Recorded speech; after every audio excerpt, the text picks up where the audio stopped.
എൻ്റെ അമ്മയ്ക്ക് അടിയും വഴക്കുമൊക്കെ പേടിയാണ് ലാലേട്ടാ. ബിഗ് ബോസിലേക്ക് ഞാൻ പോകുന്നു എന്ന് പറഞ്ഞപ്പോൾ തന്നെ എന്നോട് ആദ്യം പറഞ്ഞത് അതാണ്. മോനെ അവിടെ ചെന്നാൽ അടിയും വഴക്കമൊന്നും ഉണ്ടാക്കരുത്, മര്യാദയ്ക്ക് നിൽക്കണമെന്ന്.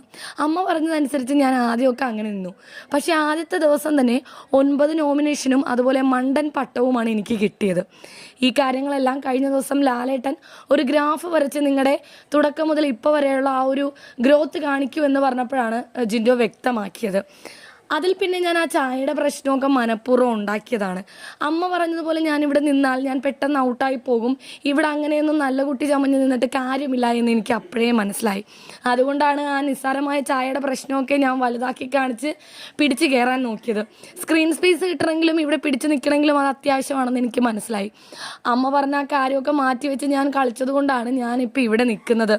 സത്യമാണ്, ശരിക്കും ജിൻഡോയുടെ ആ വർത്തമാനമായിരുന്നു ആ എപ്പിസോഡിൻ്റെ ഹൈലൈറ്റ് തന്നെ. എല്ലാവരും തൻ്റെ ജേണി ഗ്രാഫായി വരച്ച് കാണിച്ചപ്പോഴും ലാലേട്ടൻ വെരി ഗുഡ് എന്ന് പറഞ്ഞത് ജിൻഡോയുടെ ജേണിക്ക് മാത്രമാണ്.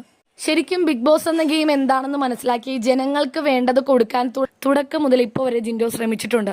അതിൽ ജിൻഡോ വിജയിക്കുകയും ചെയ്തു. ഇത്രയും ദിവസങ്ങൾ പിന്നിട്ട് നിൽക്കുമ്പോൾ ഇപ്പോൾ പുറത്ത് ലക്ഷക്കണക്കിന് ആരാധകരാണ് ജിൻഡോയ്ക്കുള്ളത്. ജിൻഡോയുടെ അമ്മയും അച്ഛനും വന്നപ്പോൾ നാട്ടിൽ ജിൻഡോയുടെ ഫ്ലെക്സ് ഒക്കെ വെച്ചെന്നറിഞ്ഞിട്ട് ജിൻഡോയ്ക്ക് ഭയങ്കര സന്തോഷമായതുമാണ്. ഇത്രയൊക്കെ ആയെങ്കിൽ പിന്നെ ബിഗ് ബോസിന്റെ കപ്പ് ഉയർത്തി നിൽക്കുന്ന ഒരു ഫ്ലെക്സ് കൂടി വെച്ചിട്ടേ ഉറക്കമുള്ളൂ എന്നാണ് ജിൻഡോയുടെ നിലപാട്. എന്താണെങ്കിലും നമുക്ക് കാത്തിരുന്ന് കാണാം ആരായിരിക്കും കപ്പ് ഉയർത്തുന്നതെന്ന്.